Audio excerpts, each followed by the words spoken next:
சேர சோழ பாண்டியர் எனும் மூவர் செம்மடியிலே தவழ்ந்து முச்சங்க தொட்டியிலே கிடந்து பாவலர் நெஞ்சத்திலே வளர்ந்து பன்னிசை போர் மஞ்சத்திலே துயன்று தேனும் திணை பாலும் திகட்டாத தெல்லமுதை தெய்வ தமிழுக்கு அளித்திட்ட என் கம்பன் வள்ளுவன் இவர்கள் நூலோடும் நுகிலோடும் ஊட்டி வளர்த்திட்ட தமிழ் எழுத்தாணி கல்வி எடுத்துக்கொண்டு களிமண் தட்டுகளில் கல்வெட்டுகளில் ஓலை சுவடிகளில் மூங்கில் பட்டயங்களில் காகித படிவங்களில் களிமண் வடிவங்களில் நின்று எல்லா கால நெறிகளையும் மாறி நின்று எல்லா மொழிகளையும் மீறி நின்று 2000 ஆண்டுகள் தாண்டி நிற்கும் உன்னதமான மொழியாம் என் தாய் தமிழ் அன்னைக்கு வணக்கம். அவையோருக்கும் என் வணக்கங்கள். கால பெருவெளியில் எத்தனையோ மாற்றங்கள் நிகழ்ந்தாலும் மாறாத நறுமணமாக திகழும் எமது தமிழர் பண்பாட்டையும் பாரம்பரியத்தையும் பற்றி பேசுவதில் நான் மட்டற்ற மகிழ்ச்சி அடைகிறேன். நான் லக்ஷனா, 9ஆம் வகுப்பு 4ஆம் பிரிவு. இன்று இங்கு நாம் பொங்கலை கொண்டாட கூடியிருக்கிறோம்.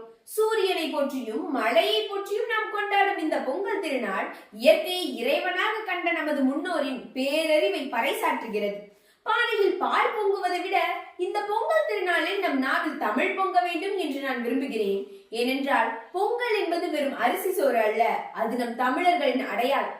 ஆண்டு முழுவதும் உழைத்த உழவனுக்கு ஒரு திருநாள், உழைப்பிற்கு உதவிய இயற்கைக்கும் ஒரு திருநாள் என்று நாம் பொங்கலை கொண்டாடுகிறோம்.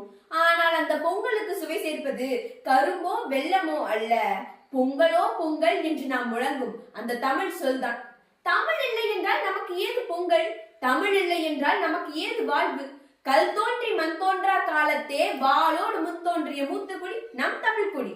உலக மொழிகள் எல்லாம் எழுத்துகளுக்காக இயங்கிக் கொண்டிருந்த போது இயல் இசை நாடகம் என முத்தமிழாய் வளர்ந்த மொழி நம் தமிழ் மொழி.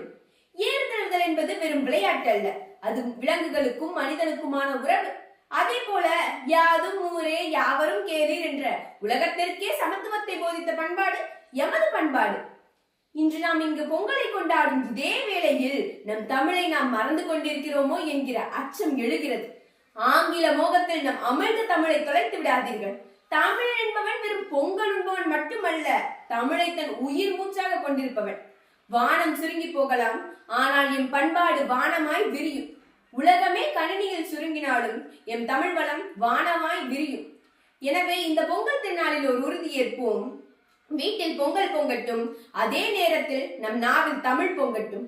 தமிழ் என்று சொல்லடா, தலை நிமிர்ந்து நில்லடா, பொங்கட்டும் பொங்கல் பொங்கட்டும் எம் தமிழர் பெருமை. இறுதியாக மண்ணுக்கும் நன்றி, மண்ணாலும் விண்ணுக்கும் நன்றி, உழைப்பால் உயர்ந்த உழவன் சிந்தும் வியர்வைக்கும் நன்றி. அனைவருக்கும் எனது இனிய தமிழர் திருநாள் நல்வாழ்த்துக்கள். நன்றி, வணக்கம்.